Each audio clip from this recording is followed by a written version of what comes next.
Hello అండి, welcome back to my YouTube channel Satya's kitchen and vlogs. ఈ video మీకు థంబ్నెయిల్‌లోనే అర్థమైపోయి ఉంటుంది. మా చిన్నోడి ఫస్ట్ బర్త్డే వ్లాగ్ అనమాట. వాడి బర్త్డే అప్పటికే అయిపోయి ఉంటుంది. నేను లేట్‌గా వ్లాగ్ పెడుతున్నాను. వీడియోస్ అన్నీ నా దగ్గరికి వచ్చేసరికి లేట్ అయిపోయింది. ఇంకా మేము వాడి బర్త్డే సత్తెనపల్లిలో చేద్దాం అనుకున్నాము. హైదరాబాద్ నుంచి సత్తెనపల్లి ఒక రోజు ముందే వెళ్ళామన్నమాట. ఇదొచ్చేసి ఇంక బర్త్డే మార్నింగ్ అందరం లేచి ఫ్రెష్ అయిపోయి గుడికైతే స్టార్ట్ అయిపోయాము. మేము సత్తెనపల్లిలో శివాలయం అనే గుడి ఉంటుంది. ఎప్పుడు అక్కడికే వెళ్తాము. సో ఇప్పుడు కూడా అక్కడికే వెళ్ళి స్వామివారిని అయితే దర్శించుకున్నాము. వాడి బర్త్డేకి నేను ఇట్లా వ్లాగ్ పెడతానని అసలు ఎప్పుడు అనుకోలేదన్నమాట.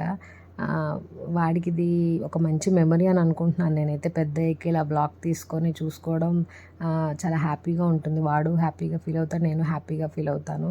సో ఇంకా స్వామివారిని అయితే దర్శించుకున్నాము. దర్శనం బాగా జరిగింది. ఇంక ఇంటికి వెళ్ళిపోయి కొంచెంసేపు రెస్ట్ తీసుకున్నాము.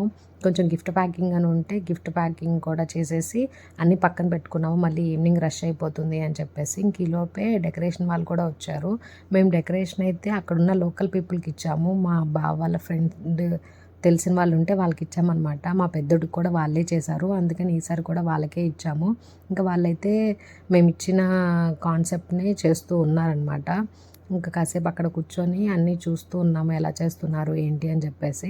ఇంక ఈలోపు లంచ్ చేసేసి మా చిన్నోడిని అయితే పడుకోబెట్టాను. మళ్ళీ ఈవినింగ్ బర్త్డే ఎక్కువసేపు ఉండాలి కదా, సో క్రాంకీ అవుతాడు అని చెప్పి వాడిని అయితే పడుకోబెట్టి ఇంకా నేను, మా హస్బెండ్, మా మామయ్య వాళ్ళందరం డెకరేషన్ దగ్గరే ఉన్నాము. ఎలా చేస్తున్నారు ఏంటి అనేది మేము ఒక కాన్సెప్ట్ అనుకొని వాళ్ళకి ఇచ్చామన్నమాట. వాళ్ళు అలాగే చేశారు, చాలా బాగా చేశారు డెకరేషన్ అయితే. నాకు చాలా బాగా నచ్చింది అసలు. ఇంకా తర్వాత బ్యానర్ కూడా చేయించాము. వాళ్ళు బ్యానర్ కడుతున్నారు మా చిన్నోడిది. ఈవినింగ్ అనమాట బర్త్డే పార్టీ. ఈవినింగ్ అయితే బాగుంటుంది ఫొటోస్ కూడా అనుకొని మేము ఈవినింగ్ అయితే పెట్టుకున్నాము కేక్ కటింగ్ అనేది. ఇంకా చూసారు కదా ఇక్కడ బర్త్డే డెకరేషన్ ఎంత బాగా టర్న్ అవుట్ అయిందో. అసలు మేము చెప్పింది చెప్పినట్టుగా చేశారు. నాకు చాలా బాగా నచ్చింది మా చిన్నోడి బర్త్డే డెకరేషన్ అయితే. మా పెద్దోడిది కూడా నచ్చింది కానీ మా చిన్నోడిది ఇంకా ఎక్కువ నచ్చింది. ఆ కాన్సెప్ట్ కానీ లేకపోతే ఆ థీమ్ అంతా కూడా చాలా బాగా చేశారు. ఇంకా కేక్ కూడా మేము సత్తెనపల్లిలోనే ఆర్డర్ ఇచ్చాము. కేక్ కూడా చాలా బాగా చేశారు. మీకు పిక్స్ అన్నీ లాస్ట్లో పెడతాను. సో బర్త్డే ఎలా జరిగిందో మిగతా వీడియో అంతా మీరు చూసేయండి.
ఇంకా నెక్స్ట్ డేనే మా అక్క బర్త్డే. మే 14th మా చిన్నోడిదైతే మే 15th మా అక్కదనమాట. లాస్ట్ ఇయర్ అయితే పాపం నాతో పాటు హాస్పిటల్లోనే ఉందన్నమాట. బర్త్డే సెలబ్రేట్ చేయలేకపోయాం అప్పుడు మేము హాస్పిటల్లో ఉండడం వల్ల. ఇంకా అందుకని చెప్పేసి ఇయర్ బాగా సెలబ్రేట్ చేద్దామని చెప్పి తనకు కూడా కేక్ తెప్పించి ఇంకా తనకు కూడా కేక్ కట్ అయితే చేయించాము ఆ నైట్. సో ఇలా జరిగిందండి మా చిన్నోడి బర్త్డే అలాగే మా అక్క birthday. So that's all for the video. ఈ వీడియో కనుక మీకు నచ్చితే please do like, share and subscribe to my YouTube channel. And ఆ బెల్ ఐకాన్ మాత్రం క్లిక్ చేయడం మర్చిపోకండి. నేను ఇలా వీడియోస్ పెట్టగానే మీకు అలా వచ్చేస్తాయి. బాయ్.